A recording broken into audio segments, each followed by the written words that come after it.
Hola, en el siguiente vídeo estaremos analizando los aspectos del poema No intentemos el amor nunca de Luis Cernuda. En primer lugar, he adjuntado una foto rápida del poema para tener más claro lo que vamos a analizar. Tras una lectura rápida del poema podemos organizar sus ideas de la siguiente manera. La primera idea sería que el mar que se nos presenta en el poema está cansado de su rutina, y su idea secundaria sería que decide viajar a otro lugar, a un lugar donde encuentra a alguien que lo comprenda, debido a su color amargo, como se nos menciona en el poema. La segunda idea principal sería una expresión de sus sentimientos de manera vaga, que sin embargo no es suficiente para salir de su soledad, por lo que está viajando hacia nada. Y su idea secundaria sería que más tarde su voz cobra más fuerza, pero aún así no es suficiente, aún se encuentra en esa soledad que tanto odia. La tercera idea principal sería que a lo largo de su viaje realiza una búsqueda de lugares ideales, donde puede deshacerse de su melancolía. Sin embargo, nunca logra llegar a ellos. Y finalmente, la cuarta idea principal sería que tras un largo viaje vuelve a la soledad, sin éxito. El siguiente apartado sería la organización del texto. Podemos organizar las ideas del texto de la siguiente estructura. En primer lugar, la introducción, que abarca la primera estrofa. En ella se nos presenta un mar cansado que decide salir, irse a un lugar donde alguien lo comprenda, o en otras palabras, buscar nuevos lugares donde pueda mostrar sus sentimientos tal y como son. Se podría decir que el mar sería un reflejo de Luis Cernuda o de sus sentimientos. La soledad que siente es tan grande que busca un escape, es decir, busca el amor. El nudo, que abarca desde la segunda hasta la cuarta estrofa. En esta parte del poema, el mar expresa lo que siente gracias a su voz, sin embargo, sus palabras son vagas. Esto representaría que aún sigue en un estado de soledad con el paso del tiempo. Más tarde, el mar ya no dice palabras vagas, ahora canta tempestades, como bien dice el poema. Su voz se eleva, pasa de un estado de melancolía a desesperación. El ambiente en que se encuentra es sombrío, como bien dice el poema, cielos con sombras. Esto podría representar que no hay escape de su melancolía y soledad. El mar sigue buscando en lugares ideales, sin embargo, no llega a nada. Y finalmente el desenlace, que abarcaría las dos últimas estrofas. Finalmente, tras no haber logrado su propósito inicial, vuelve a la soledad, aún cansado, pero esta vez con sus esperanzas destruidas. Ahora abarcaremos el siguiente apartado, la estructura. Podemos ver que el poema está compuesto por 27 versos, agrupados en 6 estrofas. Estos versos son de rima libre, ya que no siguen un esquema métrico fijo. Sin embargo, hablaremos de esto más tarde. Podemos ver también que cada estrofa cuenta con una longitud diferente. Además, tampoco cuenta con una rima fija, como hemos dicho antes. Sin embargo, hay un dominio de la rima sonante. Esto le da un toque de libertad al poema, ya que se trata precisamente de la búsqueda del mar, de la salida de su soledad, su rutina, etc. Como hemos dicho antes, la primera estrofa es introductoria, la segunda a la cuarta, el nudo, y las dos últimas corresponderán al desenlace.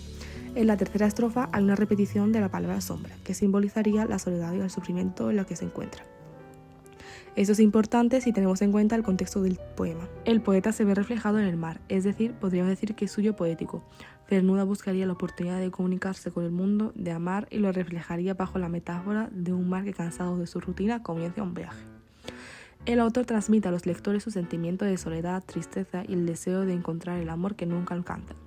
Mientras más avanzamos en nuestra lectura, el poema va tomando un tono de desesperación, con el que Cernuda querría transmitir su agotamiento, y finalmente habría una aceptación del vacío y una vuelta a la soledad.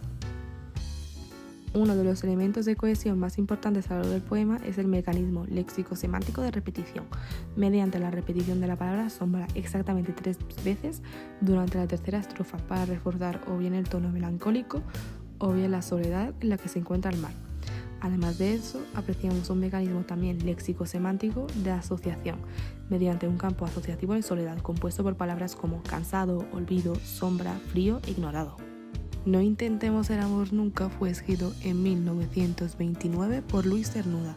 El poema, incluido en el libro Un río, un amor, se encuentra en la etapa anterior al exilio de Luis Cernuda, uno de los principales integrantes de la generación del 27. Este libro, publicado cuando el autor tenía apenas 27 años, marca el inicio de su trayectoria literaria y está influenciado por el movimiento de las vanguardias. Mediante la publicación de esta obra, Cernuda se alejaría de las formas tradicionales, influenciado principalmente por el surrealismo. Este poema se encontraría en la etapa de la formación de Cernuda. Su poesía terminaría de madurar tras el exilio. Como he mencionado anteriormente, Luis Cernuda fue uno de los integrantes de la generación 27, de hecho, uno de los más importantes, y se le conocía como el poeta del amor por excelencia. Este grupo de poetas buscaban escapar de las formas tradicionales para adoptar las vanguardistas, pero a la vez también toman influencia de la lírica tradicional, los clásicos, la poesía de Becker, etc. Es decir, sus influencias son bastante diversas. Anteriormente también he mencionado que este poema pertenece a la obra Un río, un amor, que se publicó en 1929. Esto quiere decir que Cernuda publicó la obra en la etapa de plenitud de dicha generación, debido a la situación sociopolítica. Además, en esta etapa también se libera el verso y se romaniza la poesía. A lo largo del poema podemos observar diversos temas. En primer lugar, hablaré sobre la dicotomía entre realidad y deseo. El mar es la clara metáfora del deseo. Desde el inicio del poema se dejaría clara la intención del mar. Escapar del repetitivo y llegar a la comunicación, al amor, algo inalcanzable.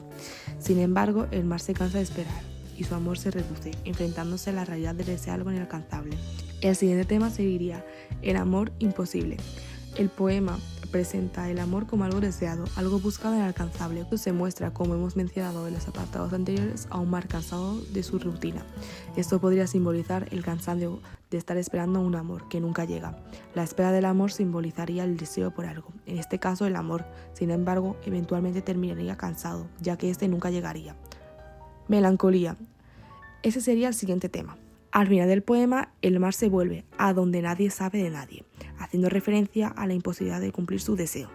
Y por último, la soledad. Al principio del poema, el mar emprende un viaje que en un principio comenzaría con ilusión en busca del amor. Sin embargo, al final termina volviéndose sin esperanzas y finalmente aceptando su soledad. Las influencias de Cernuda son bastante claras. En primer lugar, el romanticismo y además el surrealismo, fruto de las vanguardias. El romanticismo se caracteriza por la exaltación de los sentimientos, tales como la melancolía o la soledad, y la visión del amor como algo inalcanzable. Ambos elementos son bastante característicos del poema. Podemos dividir su influencia en 3 apartados.